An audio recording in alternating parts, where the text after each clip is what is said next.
Guys ഒക്കെ ഞാൻ ചവിട്ടിപ്പൊട്ടി. Hello guys ഒക്കെ പറഞ്ഞിട്ട് എല്ലാവർക്കും സുഖമല്ലേ? എന്തൊക്കെയുണ്ട് വിശേഷം? 1947 നമുക്ക് സ്വാതന്ത്ര്യം കിട്ടിയിട്ട് ഇന്നേക്ക് ഇത്ര വർഷമായി. ചുമ്മാ എന്തെങ്കിലും ബ്ലണ്ടർ പറയണ്ട, അതുകൊണ്ട് പറഞ്ഞാണ്. സീരിയസ് ഒക്കെ ഉണ്ട്.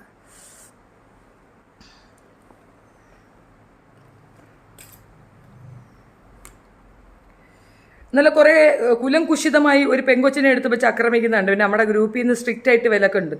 കാര്യം കേട്ടാത്തൊന്നും ഇവളുമാരാണ് എൻ്റെ ബാപ്പാന്ന്. കുറേ ഗ്രൂപ്പും ഞാനും, ഒരു രക്ഷയില്ലാത്ത കുറേ പെമ്പിള്ളേരും ഞാനും. വിലക്കുള്ളത് കൊണ്ട് മാത്രം ഞാൻ പറയുന്നില്ല. പക്ഷേ എന്നാലും എനിക്ക് ചിലത് പറയണമെന്ന് തോന്നിയത് കൊണ്ട് മാത്രം ഞാനൊരു കാര്യം പറയാൻ ആഗ്രഹിക്കുന്നുണ്ട്. എടാ എന്തരെണ്ണ നിങ്ങളല്ലായിരുന്നു അവളെ കട്ട സപ്പോർട്ട്. ഇപ്പം അവളെ സപ്പോർട്ട് അങ്ങ് വിട്ട വേണ്ടാന്ന് വെച്ചാ അതെന്ത് വേണ്ടേ പള്ളി? ഏതായാലും എനിക്കതിൽ ഭയങ്കര സങ്കടമുണ്ട്, വിഷാദമുണ്ട്. ആ വിഷാദം ഞാനിവിടെ രേഖപ്പെടുത്തുകയാണ്. തീർച്ചയായിട്ടും നിങ്ങളെന്ത് വിചാരിച്ചു? അവൾ കൂടെ വന്നിട്ട് ഫോട്ടോ എടുത്തില്ലെങ്കിൽ സങ്കടം. അയ്യോ സങ്കടപ്പെടലടാ കൊച്ചാക്കളെ, അങ്ങനെയാണ് കേട്ടാ. അവള് പുലിയാണ്, അത് ഞാൻ സമ്മതിച്ചു കൊടുത്ത കേസല്ലേ, പുലി. ഹായ് ഗീതു, സുഖല്ലേ? എന്താ വിശേഷം? ചൂടൊക്കെ എങ്ങനെയുണ്ട്? ശിവനെ യജ്ജാതി ചൂട്. മനുഷ്യൻ ഇറങ്ങി ഓടിക്കളയും. വീട്ടിൽ നിന്നൊക്കെ ഇറങ്ങി എങ്ങോട്ടെങ്കിലും ഇറങ്ങി ഓടിയാൽ മതി എന്ന് പറഞ്ഞിട്ടാണ് ഇരിക്കുന്നത്. നമുക്കിന്ന് കലാഭവൻ സത്യഭാമ ചേച്ചി എപ്പോഴാണ് ലൈവ് തുടങ്ങിയോ? ഇപ്പോൾ തുടങ്ങിയതേ ഉള്ളൂടെ. എല്ലാവരും വഴക്ക് പറയണേ രാവിലെ വരാത്തില്ല. എനിക്ക് രാവിലെ കുറേ പണിത്തിരക്കുകൾ ഉണ്ടാകത്തില്ലേ, കുറേ അധികം ചെടികളുണ്ട്. ഒന്നാമത് അതിനൊക്കെ ഭയങ്കര ഓവർ കെയർ നടത്തിയില്ലെങ്കിൽ എൻ്റെ ചെടികൾ നഷ്ടപ്പെട്ടു പോകില്ലേ കുട്ടികളെ. അപ്പോൾ അതിൻ്റെ പിറകെയാണ് ഞാനുള്ളത്. Hi Sunil Kumar, hi Reji Krishna. Dark പോലീസാ, ഡാർക്ക് ഫോണിക്സ്. ഇങ്ങനെയൊക്കെ കേട്ടാ. ഹായ്. അതൊന്ന് കേൾക്കാം കേട്ടോ. കുറച്ചു നേരം കേൾക്കാൻ പറ്റുള്ളേ, കുറച്ചു നേരം കേട്ടാൽ മതി, കൂടുതൽ കേൾക്കാൻ നിൽക്കേണ്ട നിങ്ങട്ട്. സാധിക്കപ്പോഴാണ് ഓർമ്മ വന്നത്. ഒരാൾ ഇന്നലെ ഇട്ടതാണ്, എന്നെ പിച്ചി, എന്നെ ജാസ്മിൻ മാന്തി, എന്നെ ജാസ്മിൻ അല്ലി. ട്രിവാൻഡ്രത്ത് ഇന്നലെ രാത്രി പെരുമഴ ആയിരുന്നു. സീരിയസ്ലി അവിടെ മഴ പെയ്യണം. എന്തെന്നറിയാമോ? ഭയങ്കര ചൂടാണ് തിരുവനന്തപുരം. നമ്മൾ കോട്ടയം പോലെയൊന്നുമല്ല. നമ്മളിവിടെയൊക്കെ പിന്നെ നമുക്ക് സഹിക്കാൻ പറ്റും. പക്ഷേ തിരുവനന്തപുരം ഹെവി ചൂടാണ്. അപ്പോൾ അവിടെ മഴ പെയ്തില്ലെങ്കിൽ കഷ്ടമാണ്. അത് നല്ലൊരു കാര്യമാണ്. വളരെ നല്ലൊരു ന്യൂസ് തന്നതിന് thank you Abhishek. Hi modem, നല്ല വിശേഷം ചേച്ചി, സുഖമായിരിക്കുന്നു. ഇവിടെ നല്ല ചൂടാ ചേച്ചി. എവിടെയാണ് നാട് ഗീത? അത് കുറച്ച് അറമാദിപ്പ് കേൾക്കാം.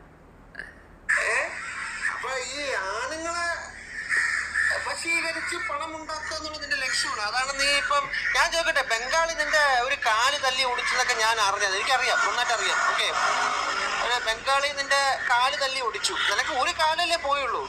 ഇനി എന്റെ വക നിനക്ക് അടുത്ത കാലം കൂടെ ഞാൻ അടിച്ചു ഒടിച്ചു തരാം കേട്ടോ. എന്റെ മുഖം ഓർത്ത് വെച്ചോണ്ടേ. ആരാന്ന് മനസ്സിലായ? വല്ലതും മനസ്സിലായ? നമ്മളെ ഗുണ്ടി സത്യഭാമ ചേച്ചിയുടെ മാനാണ്. ഒരേ ഒരു മാനയുണ്ടല്ലോ. അവർ ഒരു പ്രോഡക്റ്റ് ഉണ്ടാക്കിയുള്ള ആ പ്രോഡക്റ്റിൻ്റെ വിശ്വവിഖ്യാതമായ സ്പോക്കൺ ഇംഗ്ലീഷാണ് നിങ്ങൾ കേട്ടുകൊണ്ടിരിക്കുന്നത്. തെറി വിളിക്കുക. അതുകൊണ്ടാണ് ഞാൻ പിന്നെ പേടിച്ച് കേൾപ്പിക്കുന്നത്. നീ ഒരു ഒന്നും ചെയ്യൂല. എനിക്ക് വൃത്തിയുടെ വാക്കുകൾ നിന്നൊക്കെ ഉപയോഗിക്കാൻ എനിക്കറിയാം. ഞാൻ ചീത്ത വിളിക്കാനോ അസഭ്യമായിട്ടുള്ള വാക്കുകൾ പറയാൻ നിന്ന് കഴിഞ്ഞാൽ നീ എൻ്റെ മുമ്പില് ഒന്നുമല്ല. ആദ്യം എടീ, സ്വന്തം മോന്റെ പ്രായത്തിലുള്ള നാണം ഉണ്ടാടി നിനക്ക്. നാണം ഉണ്ടാ, വെറു തീട്ടം പോലെ ആയിപ്പോ, വെറു തീട്ടം. എന്റെ അമ്മേനെ അച്ഛനെ നീ റഫീനെയും കൂടെ കുറെ പറഞ്ഞു. അതിന് ഞാൻ പണി തരണുണ്ട്. അതിനുള്ള പണി ഞാൻ 8ന്റെ പണി ഞാൻ തരുന്നുണ്ട്. നിനക്കൊക്കെ ഞാൻ നല്ല പണി ഞാൻ തരുന്നുണ്ട്. നീ സൂക്ഷിച്ചിരുന്നോ? നീ താമസിക്കുന്ന സ്ഥലമൊക്കെ ഞാൻ സ്കെച്ച് ചെയ്ത് വെച്ചിട്ടുണ്ട്.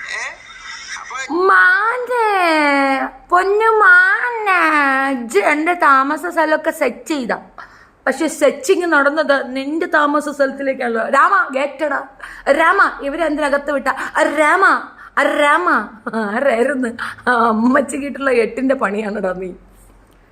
ഗീത TCR, ഇവിടെ വീട്, എൻ്റെ വീട് TCR ആണല്ലോ. അവിടെ ചൂട് ഇപ്പോൾ കുറവുണ്ട്. തൃശ്ശൂർ എന്നായിരിക്കും. 1 മണിക്കൂർ ഞങ്ങൾക്കും മഴ കിട്ടി. ഓക്കെ. തെറി വിളിക്കുന്നുണ്ട് ഇടയ്ക്ക് തന്നെ. ഞാൻ ശരിക്കും കേൾക്കാതെ തന്നെ എടുത്ത് പ്ലേ ചെയ്യണം. തെറി എങ്ങാന്ന് വിളിച്ചാൽ എൻ്റെ മോണിറ്റൈസേഷൻ കട്ടാവും.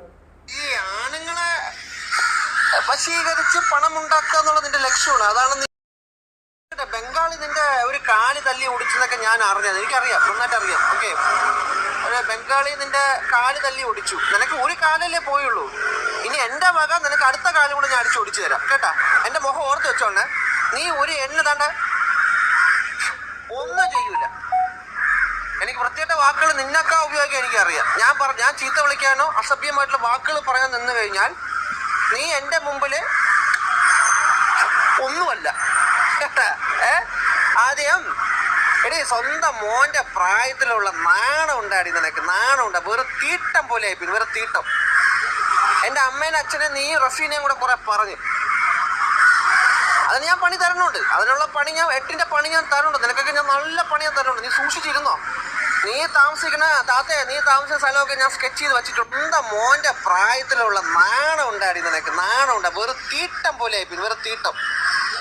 എൻ്റെ അമ്മേനെ അച്ഛനെ നീ റഫീനെയും കൂടെ കുറെ പറഞ്ഞു.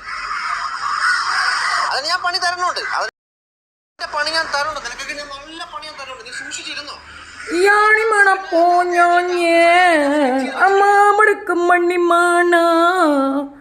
പോയി പണിയെടുത്ത് ജീവിക്കാൻ. എൻ്റെ അടുത്താണോ അവൻ്റെ അടുത്താണോ? ആരായാലും പണിയെടുക്കാതെ ജീവിക്കാൻ ഒക്കത്തില്ല. ലജ്ജ വീട്ടിൽ കൊണ്ടൊന്നും ചിലവിന് തരൂലല്ലോ. ഉവ്വാ കെയു എന്നെ സൽമാൻ. എടാ നിങ്ങൾ കുറേ മുണിയാണ്ടി ടീമുകൾ ഇത് പറഞ്ഞില്ലെങ്കിലാണ് അതിശയം. പറയണോടാ. ചിലയിടങ്ങളിൽ ചെറുതായാൽ മോഹനൻ കുട്ടക്കൽ. ഹായ് ചേച്ചി, ഹായ്. കുറച്ചുകൂടെ കേൾക്കാം. എന്റെ തന്തയും തള്ളയൊക്കെ ഒരുപാട് അനാവശ്യം പറഞ്ഞൊക്കെ ഞാൻ കേട്ടായിരുന്നു. ഞാന് മിണ്ടാണ്ടിരിക്കുക കേട്ടാ. മക്കളെ ഒരു കാര്യം പറയാം, നല്ലോണം ജീവിച്ചാൽ നിനക്കൊക്കെ കൊള്ളാം. നാളെ സൂര്യൻ പൊങ്ങുമ്പോ അടുക്കള കയറി എന്തെങ്കിലും കഴിക്കാൻ പറ്റും. അതും കൂടെ ഞാൻ പറയാം. മര്യാദക്ക് ജീവിച്ച എന്റെ അമ്മേനെ അനാവശ്യം പറഞ്ഞിട്ട് ഒരു പെണ്ണുമാണ് എന്റെ ഫ്രണ്ട് ഞാനൊന്നുമില്ല. നീ ജീവിച്ചാൽ നിനക്കൊക്കെ കൊള്ളാം. നാളെ സൂര്യൻ കയറി എന്തെങ്കിലും കഴിക്കാൻ പറ്റും. അതും കൂടെ ഞാൻ പറയാം. മര്യാദക്ക് ജീവിച്ച എന്റെ അമ്മേനെ അനാവശ്യം പറഞ്ഞിട്ട് ഒരു പെണ്ണുമാണ് എന്റെ ഫ്രണ്ടിൽ ഞാനൊന്നുമില്ല. നീയൊക്കെ പെണ്ണാണെങ്കിൽ എന്നെ നേരിട്ട് വാ, എന്നെ കാണാൻ നേരിട്ട് വാ. ഒരു കാര്യമുണ്ട്, തിരിച്ചു പോകുന്ന ഉറപ്പുണ്ടെങ്കിൽ മാത്രമേ വരാവൂ. അപ്പൊ ഇന്നലെ അവിടെ മെനങ്ങാന്ന് അവിടെ വന്ന ആളുകളെയൊക്കെ നീ അതിനകത്ത് പിടിച്ചിട്ടാടാ. അതിനകത്ത് എല്ലാവരും പിടിച്ച് കണ്ടി ഇട്ടാടാ. അവരൊക്കെ വന്ന് എന്റെ തള്ളക്കും വിളിച്ചിട്ടൊക്കെ പോയല്ലടാ.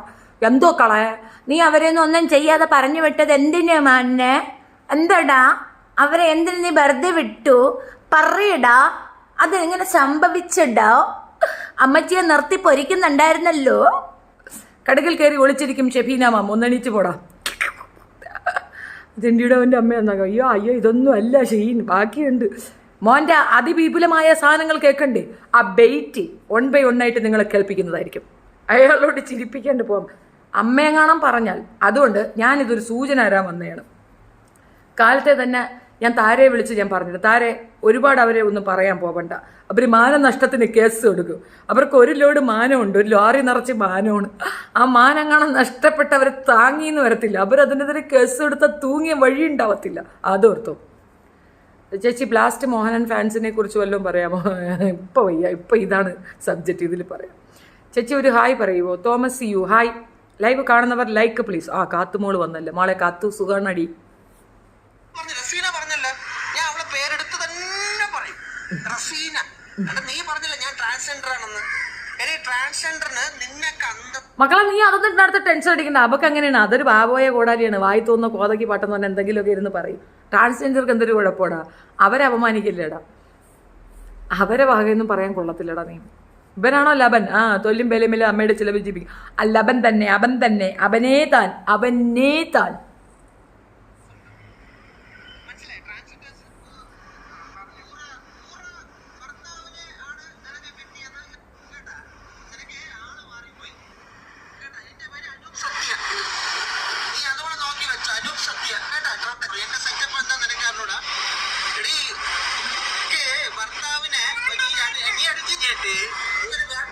കൊണ്ടാണ് നീ മൂച്ചിക്കൊണ്ടിരിക്കുന്നത്. അപ്പൊ നീ നമ്മളടുത്ത് മൂഞ്ചാൻ വരില്ലേ? നീ ആയിട്ടില്ല കേട്ടോ. ചെറിയ കടപ്പുറത്ത് കിടന്ന് നീ മൂഞ്ചിയാൽ മതി. എന്റെ അടുത്ത് മൂഞ്ചാൻ നിൽക്കണം കേട്ടാ.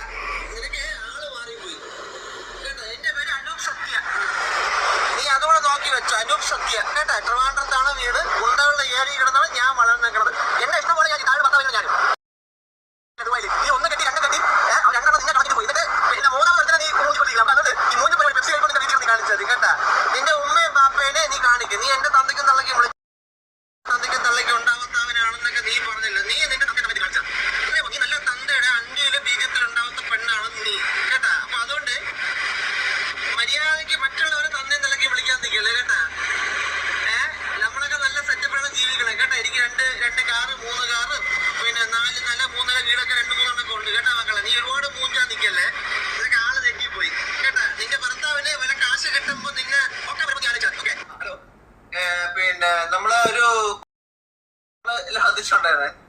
അപ്പൊ ഇന്ന് അവള് പിന്നെ നല്ല തന്തയ്ക്കും തള്ളയ്ക്കും ഉണ്ടായിരുന്നൊക്കെ എന്നെ പറഞ്ഞ്. മക്കളെ ഞാന് വേണ്ടാന്ന് വെച്ച് നിക്കുകയാണ്. നിന്നെ പോലെ തിരുവനന്തപുരത്ത് ഞാനും ജനിച്ചു വളർന്നതാണ്, മനസ്സിലായി. നീ ചിറയൻകീഴ്, ഞാൻ വേറെ സ്ഥലം. എന്റെ സ്ഥലം ഞാൻ പറയുകയാണ് ജില്ലാ ഹോസ്പിറ്റല്. അവിടെ താഴെ കുന്നുകുഴി എന്ന് പറയും, അവിടെയാണ് ഞാൻ ജനിച്ചു വളർന്നത്. അപ്പൊ മോളെ ആളെ തലവെക്കി സംസാരിക്കണം. നിനക്ക് 10-29-30 വയസ്സേ നിനക്ക് പ്രായമായിട്ടുള്ളൂ. നല്ല അപ്പൊ നീ അത് നന്നായിട്ട് ജീവിക്കാൻ നോക്കും. അല്ല, ഞാൻ നല്ല തന്തയ്ക്കും തള്ളയ്ക്കും ഉണ്ടായിട്ടില്ല എന്ന് പറയാൻ നിനക്ക് അവകാശമില്ല. ഓക്കെ, ഞാൻ കുറെ ക്ഷമിച്ച്. നിന്റെ കൊച്ചു പിള്ളേരെയൊക്കെ 10 വയസ്സും 15 വയസ്സിന്റെ അകത്തുള്ള പിള്ളേരെയൊക്കെ വെടികള് വേശികൾ എന്നൊക്കെ ഒരുമാതിരി എന്താ പറയാ, ഒരുമാതിരി വൃത്തികെട്ട രീതിയിൽ സംസാരിച്ചു. ഞാൻ പിന്നെ മിണ്ടായിരിക്കണത് വേറെ ഒന്നുമില്ല. നീ വെറും തീട്ടമാണ്, മനസ്സിലായി. നമ്മളൊക്കെ പൂർണ്ണ തീട്ടമല്ല, ആ തീട്ടാണ് നീ. ആ ലെവലിൽ ഞാൻ നിന്നെ കണ്ടിട്ടുള്ളൂ, മനസ്സിലായി. അപ്പൊ നീ 1 കെട്ടി 2 കെട്ടി, അവന്മാർ 2 നിന്നെ കളഞ്ഞിട്ട് പോയി. എന്നിട്ട് 3ാമത് ഒരു വേട്ടാവളയെ നീ കെട്ടിയിട്ട് വീട്ടിൽ പൂജിക്കൊണ്ടിരിക്കുന്നു. അപ്പൊ സൗദിയില് അവ ഒരു കുണ്ടനാണെന്നൊക്കെ എനിക്കറിയില്ല. അപ്പൊ ഞാൻ കാണത്തുള്ളവരാണ് ഈ മുഖം കാണിച്ച് പറഞ്ഞത് കേട്ടാ. ചെറുകിൽ ഇടയ്ക്ക് മീൻ വാങ്ങിക്കാൻ മാർക്കറ്റിൽ വരും മക്കളെ. നീ വലിച്ചോണ്ടിരിക്കും കേട്ടാ. നിന്നെ അവിടെ വരുത്തിക്കാൻ നമുക്ക് അറിയാം കേട്ടാ. നിന്റെ താത്തയില്ലേ, താത്ത, അവള് എത്രയോ പെണ്ണുങ്ങളെ പിന്നെ അവള് വ്യഭിചരിച്ച് മറ്റേ വേശ്യാവൃത്തി ചെയ്ത് വ്യഭിചരിച്ച് വൃത്തികെട്ട രീതിയില് താത്ത കുറെ പെണ്ണുങ്ങളെ ഭാവി തുളച്ചു. ഞാൻ യൂട്യൂബില് ഈ താരയും അതുപോലെ നിങ്ങളെ പോലെ ഞാൻ യൂട്യൂബ് ചാനൽ ഞാൻ തുടങ്ങിയില്ല. എനിക്ക് താല്പര്യമില്ല തുടങ്ങാനായിട്ട്, വേറെ ഒന്നുമല്ല, താല്പര്യമില്ല. കാരണം നിങ്ങളെ പോലെയൊക്കെ കുറെ ശിവകാശി പടക്കിച്ച ആളുകൾ കുറെ ഉണ്ടല്ലോ, അപ്പൊ അതുകൊണ്ട് വേണ്ട. അപ്പൊ കളിച്ച വേറെ ഒന്നുണ്ടല്ല, നിന്റെ പേര് പറഞ്ഞിട്ട് ഞാൻ പറയുള്ളൂ. കാരണം നീ ആ പറഞ്ഞ വാക്കുണ്ടല്ലോ, ഞാൻ നല്ല തന്തയ്ക്കും തള്ളയ്ക്കും ജനിക്കാത്തതിന്റെ കുഴപ്പമാണ്. ഞാൻ നിങ്ങളെ ചീത്ത വിളിച്ചിട്ടുണ്ടെങ്കിൽ അത് കാര്യമായിട്ടുള്ള ചീത്തകളാണ്. നീ ഇനി പെണ്ണുങ്ങൾ ഇനി കൊച്ചു പിള്ളേരെ നീ എന്തെങ്കിലും അനാവശ്യം പറയുകയോ തെളിവ് പറയുകയോ ചെയ്താൽ നിന്നെ ചിറയൻകീഴ് ഞാൻ നിന്നെ അന്വേഷിച്ച് ഞാൻ വരും. പിന്നെ അത് എന്നെ വരുത്തിക്കാതിരിക്കാൻ നീ ശ്രമിക്കുക. നീ അള്ളാഹുവിനെ വിളിക്കുന്ന ഒരാളാണ്, ഞാനും അള്ളാഹുവിനെ വിളിക്കുന്ന ആളാണ്. ഉമ്മയുടെ ഖബറുടെ ഞാനും റംസാൻ നോമ്പ് ഞാൻ എടുക്കുന്നുണ്ട്. മര്യാദക്ക് നിന്ന എനിക്ക് പഠിക്കണമെന്ന്. മോനെ, നീ റംസാൻ നോമ്പ് എടുക്കണം, അള്ളാഹ് പ്രാർത്ഥിക്കാൻ വേണം. പ്രത്യേകിച്ച് മുനി ടീംസിനാണ് ഈ ഭ്രാന്തുള്ളത്. ഇങ്ങനെ പെണ്ണുങ്ങളെ തെറി പറയാൻ അവന്മാരെ കൊണ്ടേ പറ്റൂ. അപ്പൊ അവന്മാരെ ശിഷ്യം നീ സ്വീകരിച്ചണോടാ, നീ ചെയ്യണം. ചെയ്തില്ലെങ്കിലാണ് അതിച്ചയം. അതുകൊണ്ട് മുഖം കാണിച്ചാണ് ഞാൻ പറഞ്ഞത്. നീ മര്യാദയ്ക്ക് എനിക്ക് തുറന്ന് ജീവിക്കാം. 2 കുട്ടികൾ അമ്മയാണ് നീ. ഞാൻ നല്ല തലയ്ക്ക് തള്ളയ്ക്ക് ഉണ്ടായില്ല എന്ന് പറയുന്നത് എന്റെ അമ്മയ്ക്ക് നീ വെച്ച്. പക്ഷെ നിങ്ങൾ ഞാൻ വെറുതെ വിടില്ല, അത് നീ ആലോചിച്ചോണം. മര്യാദയ്ക്ക് ആ പിള്ളേർക്ക് തള്ളയുണ്ടാവും, ഇല്ലെങ്കിൽ അത് ഒരുപാട് ബുദ്ധിമുട്ട് ഉണ്ടാവും. അത് മനസ്സിലാക്കാം. അതുകൊണ്ട് ഇത് ഇപ്പൊ പോട്ടെ, കുഴപ്പമില്ല. ഞാൻ ഒരു കുട്ടി തൊപ്പറ്റി നടത്തോളാം, കുഴപ്പമില്ല. 67 വയസ്സായ സ്ത്രീയുടെ മകനാണ് ഞാൻ. അമ്മയ്ക്ക് വയ്യാണ്ട് വീട്ടിൽ കിടക്കണം. പക്ഷെ എന്റെ അമ്മ എനിക്ക് പറഞ്ഞ ഇത് ഫസ്റ്റ് ഇപ്പൊ പോട്ടെ, ഇപ്പൊ പറഞ്ഞിരിക്കും പോട്ടെ. ഇതാണ് നമ്മൾ കേൾക്കേണ്ട കാര്യം. 67 വയസ്സായ ഒരു സ്ത്രീയുടെ മകനാണ് ഞാൻ. അമ്മയ്ക്ക് ഇപ്പൊ വയ്യാണ്ട് വീട്ടിൽ കിടക്കാണ്. പക്ഷെ എന്റെ അമ്മ ഇനി പറഞ്ഞ ഇത് ഫസ്റ്റ് ആൻഡ് ലാസ്റ്റ് വാർണിംഗ് ആണ്. ഈ കടപ്പുറത്ത് നീ വീഡിയോ ചെയ്യുക, കടപ്പുറത്ത് പിന്നാമ്പുറത്തും ഫ്രണ്ടിലും ബാക്കിലൊക്കെ ചിലപ്പോ എന്നെ കണ്ടോന്ന് എനിക്ക് ഇനി മുഖം നീ ഓർത്ത് വെച്ചോ. ചിലപ്പോ ഞാൻ അവിടെ വന്നിരിക്കും, പറയാൻ പറ്റൂല. ചിലപ്പോ നിന്റെ സമയദോഷം വരും. മനസ്സിലായ? ഞാൻ എന്നെ തേടി ആരും വരണ്ട, പക്ഷെ ഞാൻ തേടി പോവും. അതാണ് എന്റെ സ്വഭാവം. നീ പറഞ്ഞേ ഗുണ്ടയാണെന്ന്, ഞാൻ ഗുണ്ട തന്നെയാണ്. എന്ത് നിന്റെ തന്തേനും തള്ളനും ചെലവൊന്നും എനിക്കില്ല, നിന്റെ ഉമ്മയുടെ ബാപ്പയുടെ ചെലവൊന്നും എനിക്കില്ല.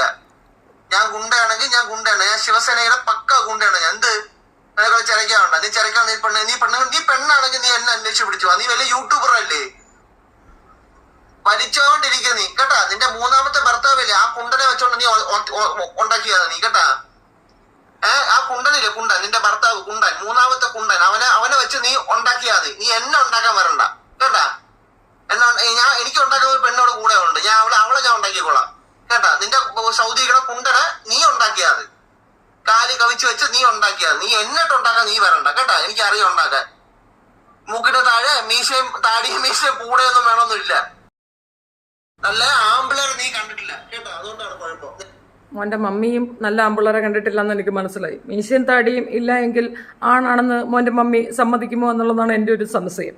അല്ല മോനെ, ഇതൊക്കെ എന്തൊരു ഭാഷ. This language is only dedicated to Thrissur പൂര. എനിവേ, എന്തായാലും കൊള്ളാടാ, നല്ലതാണ്. നിന്നെ ഞാൻ നിരുത്സാഹപ്പെടുത്തുന്നില്ല. നീ പറഞ്ഞ ആ ടേമിനെ ആയതുകൊണ്ട് നമുക്ക് അതിനകത്തൊന്നും പറയാനുമില്ല. കേറാത്തന്റെ കുഴപ്പമാണ് നിനക്ക്. അത് വച്ചടിച്ചോണ്ടിരിക്കും നീ. ഒന്ന് രണ്ട് ഭർത്താവ് നീ കളഞ്ഞല്ല, ഒന്നിനെ കളഞ്ഞ് രണ്ടിനെ കളഞ്ഞ്. ആ രണ്ട് ഭർത്താവ് നിന്നെ കളഞ്ഞിട്ട് പോണെങ്കിൽ നീ ഏത് സംസ്കാരമാണ് നീ ആലോചിച്ച് നോക്കണം. നിന്റെ എന്നുവെച്ചാ പറഞ്ഞു വന്നു കഴിഞ്ഞാൽ എല്ലാം പുഴു വരിച്ചു കാണാം. എനിക്ക് എങ്ങനെ അറിയാം? എനിക്ക് 42 വയസ്സായി. നമ്മളൊക്കെ നല്ല ആമ്പിള്ളേരാണ് കേട്ടോ. നല്ല ആമ്പിള്ളേരെ കൈ കിട്ടുമ്പോ കുണച്ചോണ്ടിരിക്കും കേട്ടാ. ഒരുപാട് മൂക്കികളെ നീ എന്റെ വീട്ടിൽ പോയി മൂത്തിച്ചാൽ മതി കേട്ടാ. നീ എന്നിട്ടുണ്ടാക്കല്ലേ. എന്റെ ഫേസ് നീ ഓർമ്മ, നീ കൊണ്ട് കേസ് കൊടുക്ക്, ഞാൻ അവിടെ വന്നോളാം. പക്ഷെ കേസ് കൊടുത്ത് ഒറ്റ കാര്യമുള്ളൂ, നെങ്കി വലിച്ചോണ്ടിരിക്കും. പിള്ളേർക്ക് തള്ളയേണ്ട പത്രം. ഇതൊക്കെ ആക്ഷനിലാണ് പുള്ളിക്കാരൻ അവതരിപ്പിക്കുന്നത് എന്നുള്ളതാണ്.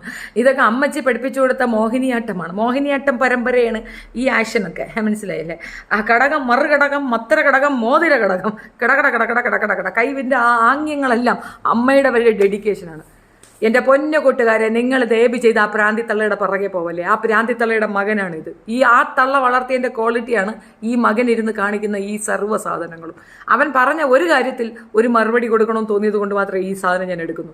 ഒന്നാമത്തെ കാര്യം, നിനക്ക് ഭർത്താവില്ലാത്തതിൻ്റെ കുഴപ്പമാണെന്ന്. അത് അതിനകത്ത് കാണിക്കുന്നുണ്ട്. അമ്മച്ചിക്കും അത് ഇല്ല എന്നുള്ള കാര്യം മോൻ മറന്നുപോയി. മനസ്സിലായില്ലേ? 67 വയസ്സെന്ന് മകൻ പറയുമ്പോൾ അമ്മ പറയുന്നു 66 വയസ്സെന്ന്. വാട് ദ പോയിന്റ്. അത് സാരമില്ല, കുഴപ്പമില്ല. ഒരാളുടെ ഏജ് ചോദിക്കുന്നത് പറയുന്നത് ശരി. നല്ല സൗന്ദര്യമുള്ള മോനാണല്ലോ, മുഖശ്രീ ഉണ്ടല്ലോ, നല്ലത് കവച്ചു വെച്ചിരിക്കുന്ന മോനാണ്. കവപ്പ് അവരുടെ കുടുംബത്തിൻ്റെ ഒരു ഹൈലൈറ്റഡ് വേർഡാണ്. കവയ്ക്കുക എന്നുള്ളത് അമ്മയും മകനും ഏറ്റവും കൂടുതൽ ഉപയോഗിക്കുന്ന സാധനവുമാണ്, ഏറ്റവും പ്രാവശ്യം ചെയ്യുന്ന സാധനവുമാണ്. അതുകൊണ്ടാണല്ലോ ആ പറയുന്ന പാവപ്പെട്ടവൻ കവച്ച് വെച്ചാൽ ശരിയാവത്തില്ല, അത് കവച്ച് വെച്ചാൽ പറ്റൂല എന്ന്. എന്താ ഉദ്ദേശിച്ചതെന്ന് അറിയത്തില്ല. എന്തായാലും മകൻ ഈ ഗുണാഫിക്കേഷൻ പഠിച്ചില്ല എന്ന് തോന്നുന്നു. ചിലപ്പം തള്ള സമൂഹത്തിനോട് കൊടുക്കുന്ന ഒരു ടൈം അത് തന്നെ ആയിരിക്കാനാണ് ചാൻസ്. ഏതായാലും കൊള്ളാം. അപ്പം ഈ ഒരു സംസ്കാര സമ്പന്നനായ മകനെയും വെച്ചിട്ടാണ് ഇതൊന്നും അല്ല കേട്ടോ, പക്ക അവസരം പറയുന്നുണ്ട്, പക്ക പറയുന്നുണ്ട്. അത് ഞാൻ കേൾപ്പിക്കാൻ ആഗ്രഹിക്കുന്നില്ല. ഇതിൽ തന്നെ എനിക്ക് ട്രബിൾസ് വരുമെന്ന് എനിക്കറിയാം. അതുകൊണ്ട് ഞാൻ കൂടുതലൊന്നും പറയാൻ ഉദ്ദേശിക്കുന്നില്ല.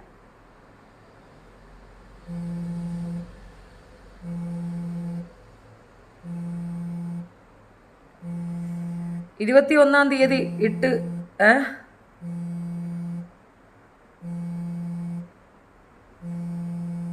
21 തീയതി ഇട്ടിട്ട് ഇതാരാ ഇപ്പം ഇതിനകത്ത് വിളിക്കുന്നത്?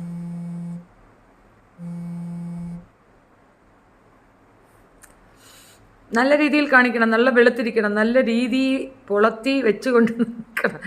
എന്ത് കാക്ക പോലെയാണെങ്കിലും കൊക്കിനെ പോലെ കവച്ച് വെക്കണം.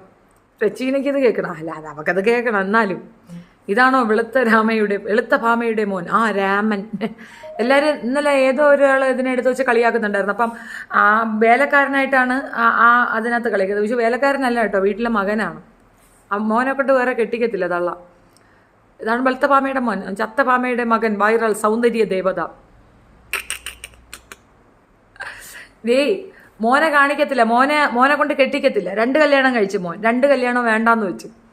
നീ 3ാമത് ഒന്നിനെ പുറകെ നടന്ന് ഒപ്പിച്ച് സ്നേഹിച്ച് സൂപ്പിച്ച് കൊണ്ട് നടന്നിട്ട് അവസാനം സ്വത്തടിച്ചെടുക്കും, ഷെഫീന സ്വത്തടിപ്പിച്ചെടുക്കുമെന്ന പേടിയിൽ അവളെയും പിടിച്ചോണ്ടങ്ങ് പോയി. അല്ലടാ സട്ടിസിനു, നീ എവിടെയാടാ കരളെ? നീ എവിടെയാണ്? പറയൂ ടീച്ചറെ, സത്യഭാമ ടീച്ചറെ, പറയൂ ടീച്ചറെ, പറയൂ, നിങ്ങൾ പറയൂ, തെറിതാത്തയെ പറ്റി പറയൂ. തെറിതാത്തയെ പറ്റി അവരെന്ത് പറയാനടാ? നല്ല ക്വാളിറ്റി ഉള്ള ഒരാളെ കൊണ്ടുവന്നിരുത്തിയിട്ട് നീ എനിക്കെതിരെ നിർത്ത്. എങ്കിക്കട നടന്നത് തന്നെ. ഇതുപോലുള്ള ചവറ് സാധനങ്ങളെ കൊണ്ടുവന്ന മിനിറ്റിൽ ഐറ്റം പുറത്തു വന്നത് കണ്ട. എയറെന്ന് പറഞ്ഞാൽ എജ്ജാതി എയർ. കർമ്മഫലമെന്ന് ഞാൻ പറയത്തില്ല, ഇത് വേറൊരു ടൈമാണ്. യാതൊരു രീതിയിലും ഒരു പ്രശ്നം ഉണ്ടാക്കാതെ മാറി നിന്ന എന്നെ, ഒരു കാര്യവുമില്ല, ഒരു ചാനലിൽ വന്നിരുന്നു കൊണ്ട് അധിക്ഷേപിച്ച ആ സ്ത്രീക്ക് ഇതിൻ്റെ അപ്പുറം വരണം. വേറൊരുത്തി എന്തുവായിരുന്നു? ആ സ്ത്രീയെ എന്തുവായിരുന്നു ഡയലോഗ്? കാക്ക എന്ന ഞങ്ങളൊക്കെ തിരുവനന്തപുരം കൊല്ലത്തുള്ള സൈഡുകളിലെല്ലാവരും, ഞാനിപ്പോൾ എൻ്റെ ആങ്ങളമാരെ കാക്ക എന്ന് തന്നെ വിളിക്കാം, മുസ്ലിംസിനെയും കാക്കമാരെന്ന് തന്നെയാണ് പറയാറ്. കാക്ക എന്ന് വിളിച്ചു, ആ കറുത്ത കാക്കയാണോ എന്ന് ചോദിച്ചതിന് ആ കാക്ക എന്ന ഒരു ടേമിനെ കാക്കയാക്കി മാറ്റി, അതായത് ക്രോ ആക്കി മാറ്റി, അതിനെ കൊണ്ടുവന്ന് കൂടെ ചേർന്ന് നിന്നവന്മാർ തന്നെ കുതികാലി വെട്ടുന്ന ഒരു സിനാരിയോ നിങ്ങൾ കണ്ടില്ലേ? അവന്മാരെ ക്വാളിറ്റിയും വെളിയിലായി, അവളുടെ ക്വാളിറ്റിയും വെളിയിലായി. അതായത് തെറിത്താത്തയെ ഒതുക്കാൻ ജാസ്മിൻ കൂട്ടുപിടിച്ചവർക്ക് ഫോട്ടോ എടുക്കാൻ നിന്നു കൊടുത്തില്ല എന്നൊരൊറ്റ കാരണം കൊണ്ട് ഇതിൻ്റെ കൂടെ ഒരു ഉന്തിൻ്റെ കൂടെ ഒരു തള്ളുന്ന രീതിയിൽ ആ സത്യഭാമയെയും ജാസ്മിനെയും കൂടെ ഒരേ വള്ളത്തിൽ കിട്ടാനൊരു ശ്രമം നടക്കുന്നുണ്ട് ഇവിടെ. ഞാനത് കണ്ടിരുന്നു. എനിക്ക് ആരോ വാട്സപ്പിൽ ഇൻബോക്സിൽ കൊണ്ടുവന്ന് ഇട്ട് തന്നെയാണ്. ഞാൻ സാദി എന്ന് പറയുന്ന ആ യൂട്യൂബറുണ്ട്, സാദി എന്നെ കാണുന്നുണ്ടെന്ന് എനിക്കറിയാം. സാദി, ഇത്തരം ആൾക്കാരുമായിട്ട് കൂട്ടുകൂടിയിട്ട് താൻ എന്നോട് സംസാരിക്കുന്നത് തന്നെ എനിക്ക് ഇഷ്ടമില്ല. ദയവ് ചെയ്തിട്ട് എന്നെ ഡിസ്റ്റർബ് ചെയ്യാതിരിക്കുക. Okay, I don't like it. താനെന്ന് പറഞ്ഞ് റിക്വസ്റ്റ് ചെയ്തുകൊണ്ട് മാത്രം തൻ്റെ സ്ട്രൈക്ക് ഞാൻ പിൻവലിച്ചു. അത്തോടെ തീർന്നു. തെറുത്താത്ത എന്ന് പറയുന്ന അവൻ്റെയൊക്കെ ആ സാധനം എടുത്തു വെച്ച് താൻ ചെയ്യുമ്പോൾ തൻ്റെ അമ്മയെ ആരെങ്കിലും പറയുമ്പോൾ താൻ അതുപോലെ പ്രൊമോട്ട് ചെയ്ത് വിടുമെന്നുള്ളതാണ് എൻ്റെ സംശയം കൊണ്ട് വയ്ക്കുന്നത്. ഈ പറയുന്ന തക്കാളി ചോറൊക്കെ കയ്യും കാലും ആരോഗ്യാവതും ഒക്കെ ഇല്ലേ? വല്ല ജോലിക്കും വയ്ക്കൂടെ? ഇരുന്നുകൊണ്ട് അമരാവതം പറയാതെ, ജട്ടി ജിനുവിൻ്റെ ഫോളോ ചെയ്യാതെ, ജിനു പൊക്കിക്കൊണ്ട് വന്നവരെല്ലാം പൊട്ടിപ്പൊളിയുകയാണല്ലോ. നല്ലവരെ കിട്ടണ്ടേ അവനിക്ക്? അവൻ്റെ ക്വാളിറ്റിയിലുള്ളവരല്ലേ അവന് കിട്ടുള്ളൂ. ആ ക്വാളിറ്റി സ്പെസിഫൈഡ് ചെയ്യുന്ന പാഷ സാറിൻ്റെ ഒരു വീഡിയോ കണ്ടു ചേച്ചി. 5 വർഷം അവർക്ക് ശിക്ഷ കിട്ടും എന്ന് പറയുന്നത് കേട്ടു, ജാമ്യം കിട്ടില്ല എന്നൊക്കെ പറയുന്നത് കണ്ടു. പക്ഷെ അവർ പേര് പറയുന്നില്ലല്ലോ. പേരില്ല, എവിഡൻസ് ഇല്ല. ശിക്ഷയൊക്കെ കിട്ടും, പക്ഷേ പേരും ഇല്ല, എവിഡൻസും ഇല്ല. കേസ് കൊടുക്കാനൊക്കെ ഇല്ലെങ്കിൽ എപ്പോഴേ കൊടുത്തേനെ. ആരിടപെട്ടിട്ടും കാര്യമില്ല. പിന്നെ കറുപ്പിനെ പറ്റി പറയുന്നു, അതും അവർക്കൊരു ന്യായമുണ്ട്, അതിനെ ഖണ്ഡിക്കാനാകത്തില്ല. കോടതിയിൽ ഇത് നിൽക്കുമെന്ന് എനിക്ക് തോന്നുന്നില്ല. നിങ്ങളെ പറയുന്നവർക്കെല്ലാം കർമ്മ തിരിച്ചു കൊടുത്തുകൊണ്ടിരിക്കുകയാണ് ഉടനെ. Harshita, thank you. പ്ലീസ്, എന്താണ് അച്ചു എന്താണ് പ്ലീസ് ചേച്ചി? ജാസ്മിൻ്റെ വീഡിയോ ലിങ്കിൽ ഇടണേ ചേച്ചി. ജാസ്മിൻ്റെ വീഡിയോ ലിങ്കിൽ ഇടണേ. എന്ത് വീഡിയോ?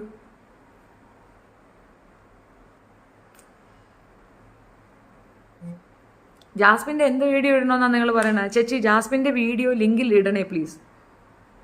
എന്ത് വീഡിയോ? ഞാൻ വീഡിയോ ചെയ്തിടണമെന്നാണ്. സത്യഭാമ മരിക്കുമ്പോൾ അടക്കം നടത്താൻ ബുദ്ധിമുട്ടായിരിക്കും. കാരണം മോഹിനിയാട്ടം കളിച്ച് കാല് കവച്ച് പോയത് കൊണ്ട് കാലടക്കൂല. കെട്ടിവെച്ചാൽ മതി ചേച്ചി. I really respect you. Mum of 2. ആഹാ. ഷെഫീന തെറിയാണോ? ആ ശരിയാ, ഷെഫീന തെറിയ. ലതിക, യെസ്. ലതിക ബെടക്കാണോ? ബസ് സ്റ്റാൻഡാണോ? ആണോ ലതിക? ആണോ? അതും കൂടെ എഴുതിയിട്ട്. ബസ് സ്റ്റാൻഡാണോ ലതിക? പറയൂ. താരയുടെ ഭർത്താവല്ലേ ഇത്? താരയുടെ ഭർത്താവല്ല. താര അവരെ വിവാഹമൊന്നും കഴിച്ചിട്ടില്ല. നാട്യശാസ്ത്രത്തിന്റെ ഒരു നിയമമാണ് കവച്ചു കൊടുക്കുക. നീയാന്നാ എന്ന് വെച്ചാൽ ഞാനാണെന്നോ? ഞാൻ ഇപ്പോൾ എൻ്റെ വീട്ടിലല്ലേ ഉള്ളൂ. നീ എവിടെയാണെന്നോ? നിന്റെ ഫോട്ടോയോ നാളോ അഡ്രസ്സോ പരമ്പരയോ ഒന്നും ഇല്ലാത്തടത്ത് നീ ബസ് സ്റ്റാൻഡിൽ നിന്നുകൊണ്ടാണ് ഇത് ചെയ്യുന്നതെന്ന് ഞങ്ങളങ്ങ് തീരുമാനിച്ച്, ഞങ്ങളങ്ങ് ഡെഡിക്കേറ്റ് ചെയ്ത് നിന്നെ. പോടി അഴിച്ച് നാറി കള്ളപ്പേരും കൊണ്ട് വന്നിരിക്കുകയാണ് അവൾ. ലതിക അല്ല, ഈ പറയുന്ന സ്ത്രീയെ സപ്പോർട്ട് പറഞ്ഞുകൊണ്ട് ഏറ്റുമാനൊരു വെടിപ്പൂര ഇവിടെ കിടന്ന് കണകണ പറയുന്നുണ്ടായിരുന്നു. നല്ല വെടിപ്പൂര്, അനക്ക് കളറ് പ്രശ്നമില്ല എന്നാണോ നീ പറയുന്നത്? നിനക്ക് വെളുപ്പ്. പക്ഷെ വേറൊരു കാര്യമുണ്ട് കേട്ടോ. ഈ കറുപ്പും വെളുപ്പിൻ്റെയും ഒരു ബുദ്ധിമുട്ടും കാര്യങ്ങളും ഒക്കെ പറയുന്നത് സത്യത്തിൽ സത്യഭാമ ആദ്യമായിട്ടല്ല. അവർ പറയുന്നതും നമ്മൾ ഇത്രയധികം ശക്തമായി അത് എതിർക്കുന്നത് നല്ലത് തന്നെ. പക്ഷെ അങ്ങനെ ഒരു ഫാക്റ്റ് ഉണ്ട്, ഇല്ല എന്നൊന്നും പറയണ്ട. വെളുത്തവർക്കൊരു പ്രത്യേക രീതി, കറുത്തവർക്കൊരു പ്രത്യേക രീതി. ഇന്ന് ഏതോ ഒരു ഇൻസ്റ്റാഗ്രാമിൽ ഒരു ഇത് കണ്ടായിരുന്നു. ഈ കറുത്ത മോഡൽസിനാണ് കുറച്ച് അക്സെപ്റ്റൻസ് ഉള്ളതെന്നുള്ളൊരു മേക്കപ്പ് ആർട്ടിസ്റ്റ് വന്നിരുന്ന് പറയുന്നത് കേട്ടിരുന്നു. ശരിയായിരിക്കാം, ബട്ട് സ്റ്റിൽ കറുപ്പിനോടൊരു വൈമുഖ്യം പൊതുവിൽ എല്ലാവരും കാണിക്കാറുണ്ട് എന്നുള്ളതൊരു വസ്തുത തന്നെയാണ്. പിന്നെ അവരുദ്ദേശിച്ച സൗന്ദര്യം എന്നുള്ളത് തെറ്റായ ഒരു ഇതാണ്.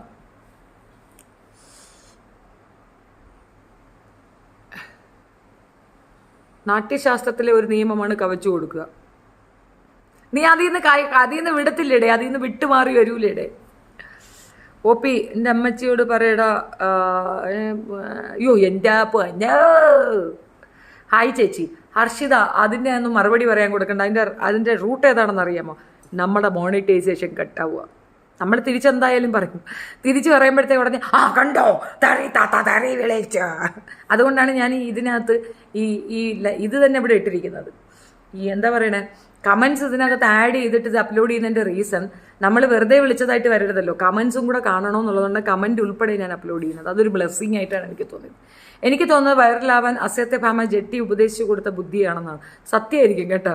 ആ പൊട്ടത്തേക്ക് എത്ര ബോധമില്ലെങ്കിൽ ഇത് പറയുമോ? ഇനി പറഞ്ഞത് തന്നെ ഉറച്ചിരിക്കുന്നില്ല. ഈ മോൻ പറഞ്ഞത് കേട്ടില്ലായിരുന്നു, ആരെങ്കിലും എൻ്റെ അമ്മയെ പറഞ്ഞാൽ, എൻ്റെ അടച്ചതിനകത്ത് കയറിയാൽ അവരെ കാല് വെട്ടും, അവരെ കൈവെട്ടും, അവരെ ഞാൻ കൊല്ലും, അവരെ ഞാൻ തട്ടും, അവരെ ഞാൻ വീടന്വേഷിച്ചെന്ന് അവരെ ഞാൻ ശരിയാക്കും, മുക്കും നക്കും തുക്കും. എന്നിട്ട് എവിടെ ഇത്ര മനുഷ്യരെ അതിനകത്ത് വന്നവൻ കഥവ് തുറന്നു കൊടുത്ത അമ്മച്ചിട്ടിക്ക് 2 കുടന്നു, അമ്മയ്ക്കിട്ട് 2 കുടന്നു പറഞ്ഞ് കഥവും തുറന്നു കൊടുത്താണ്. ജെട്ടിയുടെ കൂടെ വന്നവരുടെ ജെട്ടിയെല്ലാം അവൻ ഊരി വാങ്ങിക്കാണും, അവന്റെ ജെട്ടി കീറി പറഞ്ഞില്ലേ. പറയൂ ആ സത്യഭാമ ടീച്ചറെ, പറയൂ, നിങ്ങൾ പറയൂ, നിങ്ങൾ വീണ്ടും വീണ്ടും പറയൂ. നീ ജെട്ടിയുടെ പെണ്ണുമ്പിളയാ നാറാൻ പോകുന്ന അടുത്ത്. കാരണം ഇത്രയധികം കഴിപ്പണം കെട്ട ഒരു സ്ത്രീ ഇനി ഭൂമി മലയാളത്തിൽ ഉണ്ടാകാനില്ല. പെമ്മക്കളെ ഉൾപ്പെടെയുള്ള കുഞ്ഞുങ്ങളെ ഇവനെ ഏൽപ്പിച്ചിട്ട് എവിടെയോ പോയി ചരയ്ക്കാൻ പോയി നിൽക്കുന്ന ആ സ്ത്രീയെയാണ് നാട്ടുകാർ പിടിച്ച് നാട്ടിലെത്തിക്കുക. അപ്പം മനസ്സിലാവും ജെട്ടിക്ക് പെൺകുട്ടികളെ അപമാനിച്ചാൽ ഉണ്ടാകുന്ന വേദന എന്താണ്. അവർ പ്രായത്തിൽ അവർ പറഞ്ഞതിൽ കുറച്ച് കാര്യമുണ്ട്, പക്ഷെ പറഞ്ഞ രീതി തെറ്റായിപ്പോയി. അല്ല, അവർ പറഞ്ഞതിൽ കാര്യമുണ്ട് ശ്യാമ, പക്ഷെ രീതി തെറ്റെന്ന് അങ്ങനെയല്ല പറയേണ്ടത്. അവരുടെ ഉള്ളിൽ അതുണ്ട്. അങ്ങനെയുള്ള ഒരുപാട് പേര് നമുക്കിടയിലുണ്ട്. അവർ പറഞ്ഞത് കറക്റ്റാണ്, പക്ഷെ അവരല്ല അത് പറയേണ്ടത്. അത് മറ്റാരെങ്കിലും ആയിരുന്നു പറയാം. അവരുടെ ഉള്ളിൽ ആ ഒരു വിഷമാണ് അവർ പുറത്തേക്ക് കാണിച്ചത്. ഈ വിഷം അവരുടെ ഉള്ളിലുള്ളത് പോലെ തന്നെ വിഷമുള്ള ആൾക്കാർ നമ്മുടെ സമൂഹത്തിൽ ഇപ്പോഴും ഉണ്ട്. തമ്പുരാട്ടി വരുന്നു പറഞ്ഞില്ലായിരുന്നോ, നമ്മുടെ രാജാവിൻ്റെ പിന്നെ കോവിലൊക്കെ തമ്പുരാട്ടി ഒന്ന് പറഞ്ഞത് ഓർമ്മയുണ്ട? ഞങ്ങൾ ഉയർന്ന ജാതിക്കാരാ, അതിലിപ്പോൾ എന്താ? ആ ധാർഷ്ട്യം കണ്ടോ? അവിടെ ഉണ്ട് നമ്മളെ നാട് എവിടെ എത്തി നിൽക്കുന്നെന്ന്. ഈ രാജാവിനൊരു പ്രത്യേകിച്ചൊരു എമൗണ്ട്, രാജാവിൻ്റെ സ്വത്ത് നമ്മളെടുത്തതുപോലെ ഒരു കാണിപ്പ്, ഇത് അവർക്കൊരു പ്രത്യേകിച്ച് സുനാ കൊടുക്കുന്ന ആ ടേം, അതൊക്കെ എടുത്ത് കളയണം. ജനാധിപത്യ രാജ്യമല്ലേ, ഇവിടെ എന്ത് രാജാവ്, ഇവിടെ എന്ത് കോവിലകം, എന്ത് കാക്കനാട്ട് വലിച്ച് താഴെ ഇടാൻ നമുക്ക് അറിയാൻ പാടില്ലാത്തതുണ്ട്. ഇപ്പോഴും ജനാധിപത്യ രാജ്യത്തിലേക്ക് നമ്മൾ എത്തിയിട്ടില്ല. അതിൻ്റെ ആഫ്റ്റർ എഫക്റ്റാണ് ഈ കാണുന്നത് മുഴുക്കെ. ഈ രീതിയിലുള്ള വിവേചനങ്ങൾ ഇവിടെ നിലനിൽക്കുന്നിടത്തോളം നമുക്കിതിനൊന്നും പറയാൻ പോലും അധികാരമില്ല. പിന്നെ ഹോണർ കൊടുത്തു എന്ന് പറയുന്നുണ്ട്. ഈ പറയുന്ന രാമകൃഷ്ണൻ പുള്ളിക്കാരൻ കലാഭവൻ മണിയുടെ അനിയന് ഹോണർഷിപ്പ് കൊടുത്തു. അതായത് അവിടെ കൊണ്ടുപോയി ഒരു നാട്യം കാണിക്കാനായിട്ട്. അത് ഇങ്ങനെയൊരു പ്രസ്താവന പറഞ്ഞ ശേഷം മാത്രമാണോ അതിനുള്ളൊരു വഴി കൊടുക്കേണ്ടത്? അതൊരു ഹോണർഷിപ്പായിട്ടാണ് എൻ്റെ ഒരു അഭിപ്രായത്തിലാണെങ്കിൽ ഒരു കാരണവശാലും അയാൾ അതിന് പോകരുതെന്നുള്ളതാണ്. ആ റെസ്പെക്റ്റ് എനിക്ക് വേണ്ട. ഞാനൊരു മനുഷ്യനായി ഞാൻ ചെയ്യുന്നിടത്തേക്ക് ആളുകൾ വന്നാൽ മതി എന്നൊരു ധാർഷ്ട്യത്തോടെ നിൽക്കണം എന്നുള്ളതാണ് എൻ്റെ അഭിപ്രായം. സോറി, ഇവിടെ എടുക്കൂല. ഒപ്പിനെ മര്യാദയ്ക്ക് മാപ്പ് പറഞ്ഞ് സ്ത്രീയെ എനിക്ക് നിന്റെ സഹിക്കാൻ കഴിയില്ല. ഈ വാക്കുകൾ സഹിക്കാൻ കഴിയില്ല. സാരല്ല. ഓക്കെ, അപ്പം ശരി, നമുക്ക് വൈകിട്ട് കാണാം. കണ്ട ഞാൻ ചെറിയ ഷോർട്ട് ഇതിന് വന്നതാണ്. വൈകുന്നേരം വീണ്ടും കാണാം പുതിയൊരു